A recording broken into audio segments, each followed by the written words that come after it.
Hello, ladies and gentlemen. Hope you're having a great and wonderful day. Unfortunately for UK, it is not okay. It seems that they are in a desperate need of freedom because the online bill seems to really be hitting them hard. Now, don't worry about this. I'll be going over this and potentially the problems that will be happening to us if we don't get our little asses in the gear. So what we have this here is from Phoenix Reloaded. Incoming UK online safety bill means it will be illegal to challenge the official government narrative online, punishable by 5 years in jail. That doesn't sound like dictatorship at all. So many distractions over the last few weeks, and many of us were wondering what else has been actually going on behind the scenes. What have they been doing to distract us from? Well, it's bad news, and I'm sorry to say the UK government have been very quietly just passed a bill in Parliament which will mean that anyone that challenges the government's official stance on anything online will be prosecuted and quickly incarcerated. The police will be working closely with the infamous traitors of the 2077th Online Task Force, which was created to crush resistance to the government's COVID-19 response. In the event of an online infraction, challenge the government WEF official narrative, the police will be dispatched to your home where your door will be uncomfortably kicked off the hinges and you will be arrested. The quiet change in the law has been adopted in various European countries as per request of the WEF, who are concerned that there is a growing trend of resistance to their agenda. This means that many people that have the integrity to stand up to the government and to do what's right will be criminalized and given jail sentences. Oh no, that doesn't sound like communism at all. Remember when we had some people that were thinking that the government was not going to crack down on you and the government was all nice and happy? Well, maybe this is a huge eye-opening for you that the government doesn't care about you. That the government hates you. And the government loves to see you cry and crumble and pledge fealty to them. The Online Safety Act, an act of betrayal. I probably will not be going on to this here exactly, but I'm going to read the very first thing here. The Online Safety Bill has been presented to the public as an attempt to protect children from online grooming and abuse and to limit the reach of terrorist propaganda. Right, so say for instance, when a trans person comes in and actually does try to harass or sexually assault a child, and you want to announce this to the world, the WEF and your government will say, no, don't do that. You're going against our agenda, our wishes. So now you're getting arrested. So right, you're just trying to secretly they're just trying to conform, pedophilia here. This, however, does not seem to be its primary focus. The real objective of the proposed Online Safety Act appears to be narrative control. In order to understand where the election is heading, first we have to interpret it, and even seasoned legal experts have struggled to get the grips with it. For a reasonably voluminous piece of legislation, the bill also runs to 134 pages. It is almost completely devoid of any relevant definitions. The proposed act, as it currently stands in bill form, is a jumble of ill-defined and seemingly meaningless terms requiring practically limitless legal interpretation before anyone can even begin to consider what it means. So, yeah, that's kind of what's happening here. We're going to go with this from Carl Benjamin, aka Sergeant of a Cod. I love this man. For anyone wondering, there is quite a lot of pernicious stuff in the online safety bill, and some good, but the part that really stands out for me is the government's intent to police truth and falsity, calling it a threat to their way of life. Threats to our way of life, 1.22 points. The UK's reputation influence across the globe is founded upon our values and principles. Our society is built on confidence in public institutions, trust in electoral processes, and a robust, lively, and plural media, and hard-won democratic freedoms that allow different voices, views, and opinions to freely and peacefully contribute to public discourse.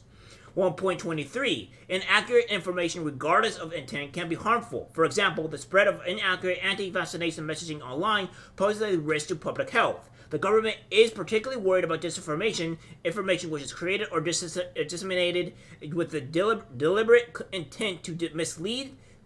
This could be to cause harm or for personal, political, or financial gain. Disinformation threatens these values and principles and can threaten public safety, undermine national security, fracture community cohesion, and reduce trust. Yeah. So this is what they're really trying to put into here, and I think this already may have passed. UK opens new chapter in digital regulation as Parliament passes online safety bill. So we will read all of this. So it says controversial legislation that brings in a new regime of content moderation rules for online platforms and services, establishing the comms watchdog Ofcom as the main internet regulator, has been passed by Parliament today, paving the way for royal assent and the online safety bill becoming law in the coming days. Speaking during the bill's final stages in the House of Lords, Lord passing a Whiteley Bay reiterated that the government's intention for the legislation is to make the UK the safest place in the world to be online, particularly for children. Right, I think I already discussed that before. Following affirmative votes as peers considered some last-stage amendments, he added that attention now moves very swiftly to Ofcom, who stand ready to implement this and do swiftly. The legislation empowers Ofcom to levy fines up to 10% or up to 18 million, whichever is higher, of annual turnover for violations of the regime.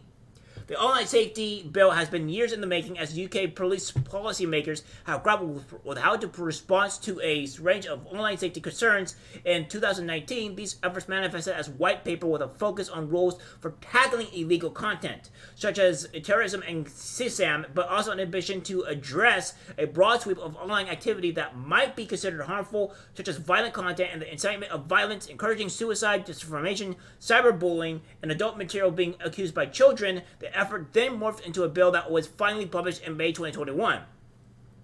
The proposed legislation continued swelling in scope as a grab bag of additional duties and requirements got bolted on in response to a smorgasbord of safety concerns reaching policymakers' ears, whether related to trolling, scam ads, deepfake porn, or most recently, animal cruelty. Changes within the governing Conservative Party since 2019 have also seen a succession of different senior ministers steering the legislation, including the likes of Oliver Dowden and Nadine Dorries, who, in Dorries' case, enthusiastically pushed to speed up the application of the criminal liability powers to Ford tech CEOs. So, yeah, this is not looking too great here. We continue. Latterly, the Secretary of State driving the bill has been Michelle Dolan. She presided over some trimming back of its scope at the back end of last year, excising a provision that had been focused on legal but harmful content following concerns about the impact on free speech, although speech and civil rights groups remain concerned. Another major strand of controversy is focused on the potential impact on web security and privacy, as the bill hands sweeping powers to Ofcom to require platforms to scan message content for illegal material. A parade of end-to-end encrypted platforms and services have warned over the risks, such as PowerPose, with several well-known services threatening to exit the UK unless the bill was amended to safeguard strong encryption. In the event, the government appears to be steered out of a direct clash with mainstream messaging services like WhatsApp by fudging the encryption issue with a carefully worded ministerial statement earlier this month. But again, privacy and security experts remain watchful. Additionally, there is concern the bill will lead to a mass agent gating of the UK internet as web services seek to shrink their liability by forcing users to confirm they are old enough to view content that might be deemed inappropriate for minors. So, yeah, in a brief statement, the UK's new web content sheriff gave no hint of the complex challenges that lie ahead, merely welcoming the bill's passage through Parliament and stating that it stands ready to implement the new rulebook. Today is a major milestone in the mission to create a safer online for children and adults in the UK. Everyone at Ofcom feels privileged to be entrusted with this important role, and we're ready to start implementing these new laws, said Dame Melanie Dawes, Ofcom CEO. Very soon after the bill receives royal assent, we'll consult on the first set of standards that will expect tech firms to meet in tackling illegal online harms, including child sexual exploitation, fraud, and terrorism. But it doesn't end here, ladies and gentlemen. We have this as well. Liberty Big Brother Watch. So we have this here. A joint second reading briefing on the online safety bill for the House of Lords, private messaging in January 2023. We have this, monitoring private messages. Then they have threats to privacy and freedom of expression. And then they have undermining user safety. And then they have mass surveillance by the back door. And that's pretty much it. I'm not going to read through the whole entire thing, but I will give this obviously down in the description down below for all of you guys to see. So, yeah.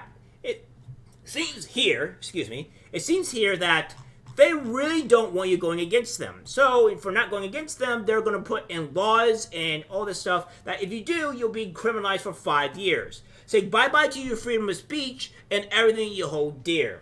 Alright, guys, and don't worry, this will possibly come to the US, mostly because our US system also said we're going to ban TikTok.